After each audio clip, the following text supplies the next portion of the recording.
कहानी की शुरुआत एक ऐसी दुनिया से होती है जो पूरी तरह तबाह हो चुकी है। कई साल पहले हुई एक भयानक परमाणु युद्ध ने धरती को वीरान बना दिया था। हरे भरे मैदान, शहर और बस्तियां खत्म हो चुकी थी। चारों ओर सिर्फ रेत, धूल, भूख, प्यास और मौत का राज था। जिंदा बचे हुए कुछ इंसान पानी, खाने और ईंधन के लिए एक दूसरे के दुश्मन बन चुके थे। इसी उजड़ी हुई दुनिया में एक आदमी, मैक्स, अकेला जीवन बिता रहा होता है। वह अपनी कार में रेगिस्तान के रास्तों पर सफर करता है और जहां से भी थोड़ा बहुत खाना या पानी मिल सके, अपनी जान जोखिम में डालकर उसे हासिल कर लेता है। उसकी जिंदगी में न कोई दोस्त है, न परिवार और न ही कोई स्थायी ठिकाना। वह सिर्फ जिंदा रहने की कोशिश कर रहा होता है। अतीत की कड़वी यादें हर समय उसका पीछा करती रहती हैं। उसे बार बार उन लोगों के चेहरे याद आते हैं जिन्हें वह बचा नहीं सका था, और यही अपराध बोध उसे भीतर ही भीतर खाता रहता है। एक दिन मैक्स को दूर से कुछ गाड़ियां अपनी ओर आती हुई दिखाई देती हैं। वह तुरंत खतरा भांप लेता है और पूरी रफ्तार से अपनी कार दौड़ा देता है, लेकिन वे लोग भी उसका पीछा करना शुरू कर देते हैं। ये लोग वॉर बॉयज कहलाते हैं। वे एक रहस्यमयी बीमारी से पीड़ित होते हैं, जिसकी वजह से उनके शरीर कमजोर हो चुके होते हैं और उन्हें जिंदा रहने के लिए दूसरों के खून की जरूरत पड़ती है। काफी देर तक गाड़ियों का खतरनाक पीछा चलता रहता है, लेकिन आखिरकार वॉर बॉयज मैक्स की कार को टक्कर मारकर उसे पकड़ लेते हैं। वे उसे कैदी बनाकर अपने मजबूत किले में ले जाते हैं, जहां अनगिनत लोग गुलामों की तरह जिंदगी जी रहे होते हैं।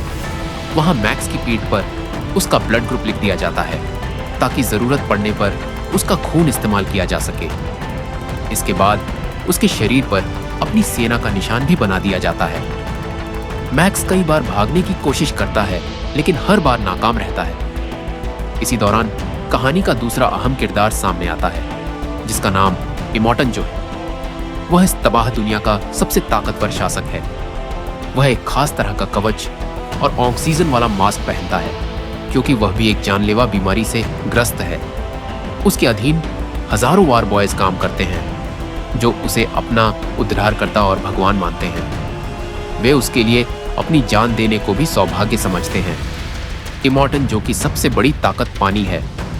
दुनिया में पानी लगभग खत्म हो चुका है, लेकिन उसके पास ऐसी मशीनें हैं जो जमीन से पानी निकाल सकती हैं। इसी वजह से वह लोगों को अपनी मर्जी के मुताबिक नियंत्रित करता है। जब चाहे थोड़ा सा पानी छोड़ देता है और हजारों प्यासे लोग कुछ बूंदों के लिए एक दूसरे पर टूट पड़ते हैं। उसके इस अत्याचार के बावजूद कोई भी उसके खिलाफ आवाज उठाने की हिम्मत नहीं करता। किले में बहुत से लोगों को सिर्फ इसलिए कैद करके रखा गया है ताकि उनका खून बीमार वार बॉयज को दिया जा सके। कुछ महिलाओं को भी कैद रखा गया है ताकि वे इमोर्टन जो के लिए बच्चे पैदा करें और उसकी वंश परंपरा को आगे बढ़ाए। उन सब की जिंदगी किसी जीवित नरक से कम नहीं होती। दूसरी ओर फ्यूरियोसा नाम की एक बहादुर महिला भी इमोर्टन जो के लिए काम करती है। वह उसकी सबसे बेहतरीन ड्राइवर और भरोसेमंद सैनिक मानी जाती है। एक दिन इमोर्टन जो उसे एक बड़े युद्धक टैंकर के साथ फ्यूल टाउन भेजता है ताकि वहां से पेट्रोल और दूसरा सामान लाया जा सके। फ्यूरियोसा अपने साथ कुछ वॉर बॉयज को लेकर सफर शुरू करती है, लेकिन कुछ दूरी तय करने के बाद अचानक वह तय रास्ता छोड़ देती है और गाड़ी को दूसरी दिशा में मोड़ देती है। उसके साथ मौजूद सैनिक हैरान तो होते हैं, लेकिन क्योंकि वह उनकी कमांडर होती है, इसीलिए कोई उससे सवाल नहीं करता। उधर किले में निगरानी कर रहा एक व्यक्ति दूरबीन से फ्यूरियोसा को देख लेता है। वह तुरंत इमोर्टन जो को खबर देता है कि फ्यूरियोसा फ्यूल टाउन जाने के बजाय किसी और रास्ते पर जा रही है। यह खबर सुनते ही इमोर्टन जो तेजी से एक गुप्त कमरे की ओर भागता है, जहां उसने 5 युवा महिलाओं को कैद करके रखा था। लेकिन वहां पहुंचकर वह देखता है कि सभी महिलाएं गायब हैं। दीवार पर एक संदेश भी लिखा होता है, जिसे देखकर उसे तुरंत समझ में आ जाता है कि फ्यूरियोसा उन सभी को अपने साथ भगा ले गई है। यह देखकर इमोर्टन जो गुस्से से पागल हो जाता है। वह तुरंत अपने सभी वॉर बॉयज को आदेश देता है कि किसी भी कीमत पर फ्यूरियोसा और उन महिलाओं को वापस लाया जाए।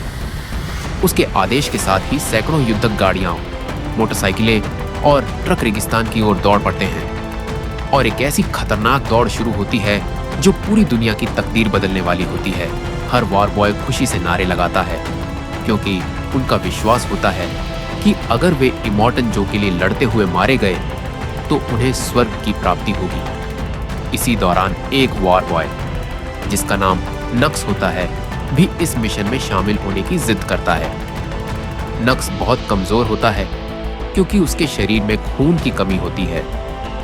उसे जिंदा रखने के लिए मैक्स का खून लगातार उसके शरीर में चढ़ाया जा रहा होता है।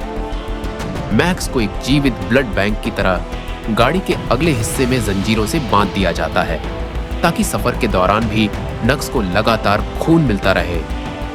दूसरी तरफ फ्यूरियोसा अपने विशाल युद्धक टैंकर को पूरी रफ्तार से रेगिस्तान में दौड़ा रही होती है। उसके साथ वे 5 महिलाएं भी होती हैं जिन्हें उसने इमॉर्टन जो की कैद से आजाद कराया था। उन सभी को उम्मीद होती है कि शायद इस उजड़ी हुई दुनिया में कहीं ऐसी जगह मौजूद हो जहां उन्हें आजादी, पानी और सुकून की जिंदगी मिल सके।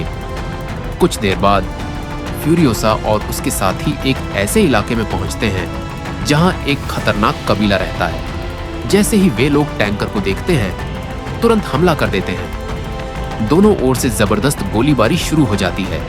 धमाकों से पूरा रेगिस्तान गूंज उठता है और कई गाड़ियां तबाह हो जाती हैं, लेकिन फ्यूरियोसा अपनी बेहतरीन ड्राइविंग से टैंकर को बचाते हुए आगे बढ़ती रहती है। उधर नक्स भी अपनी गाड़ी तेजी से चलाते हुए फ्यूरियोसा के करीब पहुंच जाता है।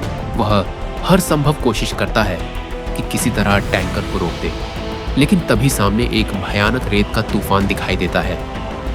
यह तूफान इतना भीषण होता है कि उसके भीतर कुछ भी दिखाई नहीं देता।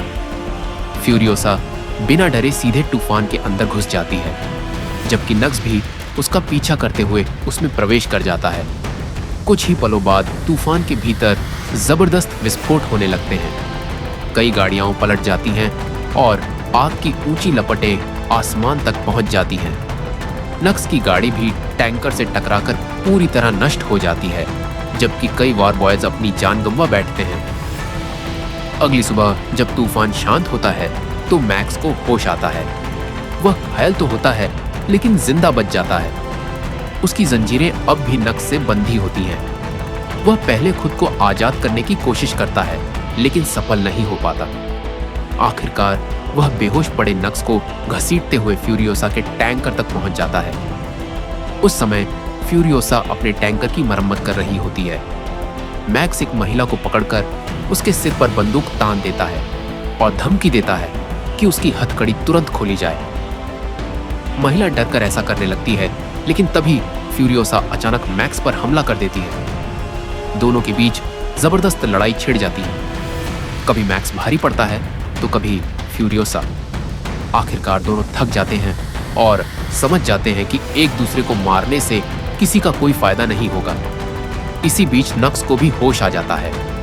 वह दोबारा मैक्स को पकड़ने की कोशिश करता है, लेकिन मैक्स उसे एक जोरदार मुक्का मारकर फिर से बेहोश कर देता है। इसके बाद मैक्स टैंकर लेकर वहां से निकलने की कोशिश करता है, लेकिन कुछ ही दूरी पर गाड़ी बंद हो जाती है। तब उसे पता चलता है कि फ्यूरियोसा ने उसमें एक सुरक्षा प्रणाली लगा रखी है, जिसके बिना टैंकर चल ही नहीं सकता। फ्यूरियोसा मैक्स के पास आती है और कहती है सत्यर्न है जोन कि अगर उसे टैंकर चलाना है तो उसे सबको अपने साथ लेकर चलना होगा। मैक्स कुछ देर सोचता है और आखिरकार मजबूरी में उसकी बात मान लेता है। हालांकि वह अब भी किसी पर भरोसा नहीं करता, इसीलिए वह टैंकर में मौजूद सभी हथियार अपने कब्जे में ले लेता है ताकि जरूरत पड़ने पर अपना बचाव कर सके।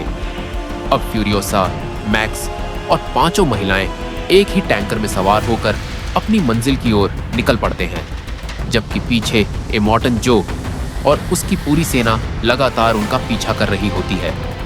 सभी जानते हैं कि असली जंग अभी शुरू हुई है और आगे का सफर पहले से कहीं ज्यादा खतरनाक होने वाला है। रेगिस्तान का सफर लगातार जारी रहता है। फ्यूरियोसा, मैक्स और 5 महिलाएं हर पल इमॉर्टन जो की सेना से बचने की कोशिश कर रही होती हैं। हर बीतता हुआ पल उनके लिए पहले से ज्यादा खतरनाक साबित हो रहा होता है।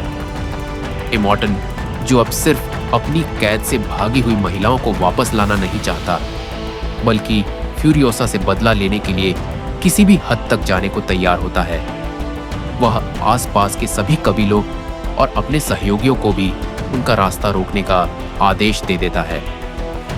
रास्ते में फ्यूरियोसा एक ऐसे कबीले के इलाके में पहुंचती है जिससे उसने पहले ही एक गुप्त समझौता किया था। उसकी योजना थी कि वह उन्हें ईंधन देगी और बदले में वे लोग पहाड़ों को विस्फोट से गिराकर रास्ता बंद कर देंगे ताकि इमोर्टन, जो कि सेना, उनका पीछा न कर सके। लेकिन हालात योजना के मुताबिक नहीं चलते। जैसे ही फ्यूरियोसा वहां पहुंचती है, वह टैंकर को अलग किए बिना ही आगे बढ़ जाती है। कबीले के लोग समझ जाते हैं कि उनके साथ धोखा हुआ है, इसीलिए वे भी उन पर हमला कर देते हैं। चारों ओर गोलियों की बौछार, धमाके और चीख पुकार गूंज उठती है। मैक्स और फ्यूरियोसा मिलकर दुश्मनों का डटकर मुकाबला करते हैं। कुछ देर बाद टैंकर का पिछला हिस्सा अलग हो जाता है और एक भीषण विस्फोट के साथ उड़ जाता है। इस धमाके में कई हमलावर मारे जाते हैं और कुछ समय के लिए रास्ता साफ हो जाता है। लेकिन इमोर्टन, जो किसी तरह इस तबाही से बच निकलता है और फिर से उनका पीछा शुरू कर देता है। इसी दौरान इमोर्टन, जो कि कैद से आजाद हुई एक गर्भवती महिला, सामने आती है। वह इमोर्टन, जो कि बच्चे की मां बनने वाली होती है, इसीलिए इमोर्टन, जो उस पर गोली चलाने से हिचकिचाता है। फ्यूरियोसा उसी पल मौके का फायदा उठाकर उस पर गोली चलाती है, लेकिन उसका एक वफादार अंगरक्षक बीच में आकर गोली अपने ऊपर ले लेता है और इमोर्टन, जो की जान बच जाती है। दूसरी ओर नक्स, जो पहले इमोर्टन, जो का सबसे वफादार सैनिक था, अब खुद को बेकार और महत्वहीन महसूस करने लगता है। इमोर्टन, जो उसे सिर्फ एक नाकाम सिपाही समझने लगता है। पहली बार नक्स को एहसास होता है कि जिस इंसान को वह अपना भगवान मानता था, वह अपने लोगों की जान की कोई कीमत नहीं समझता। यही एहसास धीरे धीरे उसकी सोच बदलने लगता है। सफर के दौरान दुश्मनों का एक और दल उनके टैंकर पर हमला कर देता है। कुछ लोग जंजीरों और हुक की मदद से टैंकर पर चढ़ने की कोशिश करते हैं। मैक्स पूरी बहादुरी के साथ उनका सामना करता है। वह एक एक करके दुश्मनों को नीचे गिरा देता है और कई हमलावरों को मार गिराता है। दूसरी तरफ फ्यूरियोसा अपनी शानदार निशानेबाजी से दुश्मनों को दूर रखने की कोशिश करती रहती है। काफी देर बाद वे लोग एक विशाल दलदली इलाके में पहुंचते हैं। टैंकर कीचड़ में बुरी तरह फंस जाता है और आगे बढ़ना नामुमकिन हो जाता है। सभी मिलकर उसे निकालने की कोशिश करते हैं, लेकिन सफल नहीं हो पाते। तभी नक्स वहां पहुंचता है। पहले तो सभी उस पर बंदूक तान लेते हैं, लेकिन एक महिला उन्हें बताती है कि नक्स अब उनकी मदद करना चाहता है। नक्स एक योजना बताता है। वह सुझाव देता है कि अगर टैंकर को एक मजबूत रस्सी से किसी बड़े पेड़ से बांध दिया जाए तो उसे बाहर निकाला जा सकता है। मैक्स उसकी बात मान लेता है। वह रस्सी बांधने चला जाता है जबकि नक्स टैंकर चलाता है। इसी बीच दुश्मन फिर उनके करीब पहुंच जाते हैं और गोलीबारी शुरू कर देते हैं, लेकिन नक्स पूरी ताकत लगा देता है। कुछ ही पलों की कड़ी मेहनत के बाद टैंकर दलदल से बाहर निकल आता है। अब सभी को यकीन होने लगता है कि नक्स सचमुच बदल चुका है। वह अब अपनी जान बचाने के बजाय दूसरों की जान बचाने की कोशिश कर रहा होता है। मैक्स भी पहली बार उस पर थोड़ा भरोसा करने लगता है। इसी दौरान टैंकर का इंजन बहुत ज्यादा गर्म हो जाता है, इसलिए सबको रुकना पड़ता है। मैक्स फैसला करता है कि वह अकेले पीछे जाकर दुश्मनों को रोकने की कोशिश करेगा ताकि बाकी लोग सुरक्षित रह सकें। फ्यूरियोसा उसे रोकने की कोशिश करती है, लेकिन मैक्स कहता है कि अगर वह वापस ना आए तो वे लोग उसका इंतजार किए बिना आगे बढ़ जाए। मैक्स अकेले दुश्मनों का सामना करने निकल पड़ता है। कुछ देर बाद दूर से जबरदस्त धमाकों और लगातार होती गोलीबारी की आवाजें सुनाई देती हैं। टैंकर में मौजूद सभी लोग चिंतित हो जाते हैं और उन्हें लगता है कि शायद मैक्स मारा गया है। लेकिन कुछ समय बाद मैक्स वापस लौट आता है। उसके कपड़े फटे हुए होते हैं, शरीर पर कई जख्म होते हैं, मगर उसके हाथों में दुश्मनों के हथियार होते हैं। रात के समय फ्यूरियोसा, मैक्स, नक्स और बाकी सभी महिलाएं एक साथ बैठकर आगे की योजना बनाते हैं। सबका मानना होता है कि उन्हें आगे का सफर जारी रखना चाहिए और किसी नई जमीन की तलाश करनी चाहिए। लेकिन मैक्स चुपचाप सबकी बातें सुनता रहता है। कुछ देर बाद वह कहता है कि जिस दिशा में वे जा रहे हैं वहां सिर्फ नमक से भरे वीरान मैदान है। वहां न पानी है, न खाना और न ही जीवन। अगर वे उसी रास्ते पर आगे बढ़े तो कुछ ही दिनों में भूख और प्यास से सभी की मौत हो जाएगी। पहले तो सभी हैरान रह जाते हैं, लेकिन फिर मैक्स अपनी योजना समझाता है। वह कहता है कि उन्हें वापस इमोर्टन जो के किले की ओर लौटना चाहिए। इस समय किला लगभग खाली है, क्योंकि इमोर्टन जो अपनी पूरी सेना के साथ उनका पीछा कर रहा है। अगर वे हिम्मत करके वापस जाए, दुश्मनों का सामना करें और किले तक पहुंच जाए तो वहां पानी, खाना और जिंदा रहने के लिए जरूरी सभी संसाधन मौजूद हैं।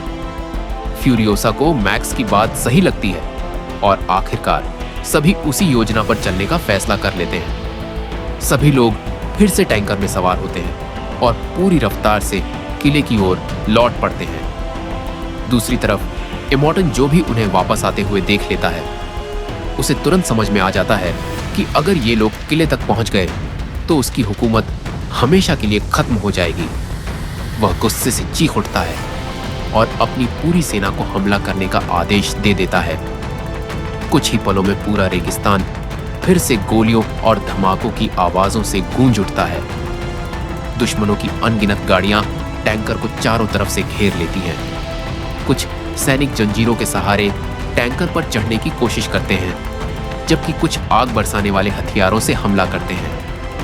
मैक्स एक एक करके हमलावरों को नीचे गिराता है और पूरी बहादुरी से उनका मुकाबला करता है। दूसरी ओर फ्यूरियोसा लगातार गोलीबारी करती रहती है ताकि दुश्मन पास ना आ सके। इसी दौरान एक तीर आकर फ्यूरियोसा के शरीर में लग जाता है। वह बुरी तरह घायल हो जाती है, लेकिन फिर भी हिम्मत नहीं हारती। वह दर्द सहते हुए लड़ाई जारी रखती है, क्योंकि उसे पता होता है कि अगर वह रुक गई तो सबकी आजादी का सपना टूट जाएगा। उधर नक्स टैंकर के इंजन को चालू रखने की पूरी कोशिश करता है, क्योंकि दुश्मनों के लगातार हमलों से गाड़ी बार बार खराब हो रही होती है। आखिरकार वह इंजन को दोबारा चालू कर देता है और टैंकर फिर से तेज रफ्तार पकड़ लेता है। इसी बीच मैक्स और फ्यूरियोसा इमोर्टन जो कि गाड़ी तक पहुंच जाते हैं। दोनों मिलकर उस पर हमला कर देते हैं। इमोर्टन जो अपनी ताकत और हथियारों से उनका सामना करने की कोशिश करता है, लेकिन फ्यूरियोसा लोहे का एक हुक उसके ऑक्सीजन मास्क में फंसा देती है। जैसे ही वह पूरी ताकत से हुक खींचती है, मास्क उसके चेहरे से अलग हो जाता है। ऑक्सीजन न मिलने की वजह से इमोर्टन जो तड़पने लगता है और कुछ ही पलों बाद उसकी मौत हो जाती है। अपने क्रूर शासक की मौत देखकर उसके सैनिक घबरा जाते हैं, लेकिन खतरा अभी भी खत्म नहीं होता। दुश्मनों की बाकी गाड़ियां अब भी उनका पीछा कर रही होती हैं। रास्ता रोकने के लिए किसी एक इंसान को अपनी जान की कुर्बानी देनी पड़ती है। नक्स सबकी ओर देखकर मुस्कुराता है। अब वह पहले वाला स्वार्थी वॉर बॉय नहीं रह गया होता, बल्कि एक सच्चा और बहादुर इंसान बन चुका होता है। वह सभी को आखिरी बार अलविदा कहता है और टैंकर को पूरी रफ्तार से पहाड़ की चट्टानों की ओर मोड़ देता है। नक्स अपनी जान की कुर्बानी देकर अपने साथियों की जिंदगी बचा लेता है। मैक्स, फ्यूरियोसा और बाकी महिलाएं दूसरी गाड़ी से किले की ओर बढ़ते रहते हैं, लेकिन फ्यूरियोसा का बहुत अधिक खून बह चुका होता है। वह बेहोश होने लगती है। मैक्स तुरंत अपना खून उसे चढ़ाना शुरू कर देता है ताकि उसकी जान बचाई जा सके। कई पलों की कोशिश के बाद फ्यूरियोसा की सांसें फिर से चलने लगती हैं। आखिरकार सभी लोग किले के दरवाजे तक पहुंच जाते हैं। पहरेदार पहले उन्हें रोकने की कोशिश करते हैं, लेकिन जैसे ही वे इमोर्टन जो की लाश देखते हैं, उन्हें यकीन हो जाता है कि अत्याचारी शासक मर चुका है। किले के विशाल दरवाजे खोल दिए जाते हैं और हजारों गुलाम खुशी से नारे लगाने लगते हैं। फ्यूरियोसा को नए नेता के रूप में स्वीकार कर लिया जाता है। वह सबसे पहले पानी के सभी भंडार आम लोगों के लिए खोल देती है। वर्षों से प्यासे लोग खुलकर पानी पीते हैं, खुशियां मनाते हैं और पहली बार उनके दिलों में उम्मीद की नई किरण जागती है। जब सभी लोग जश्न मना रहे होते हैं, तब मैक्स चुपचाप वहां से निकल जाता है। फ्यूरियोसा दूर से उसे जाते हुए देखती है। दोनों एक पल के लिए एक दूसरे की ओर देखते हैं। इसी उम्मीद, कुर्बानी और आजादी के संदेश के साथ इस महान कहानी का अंत हो जाता है।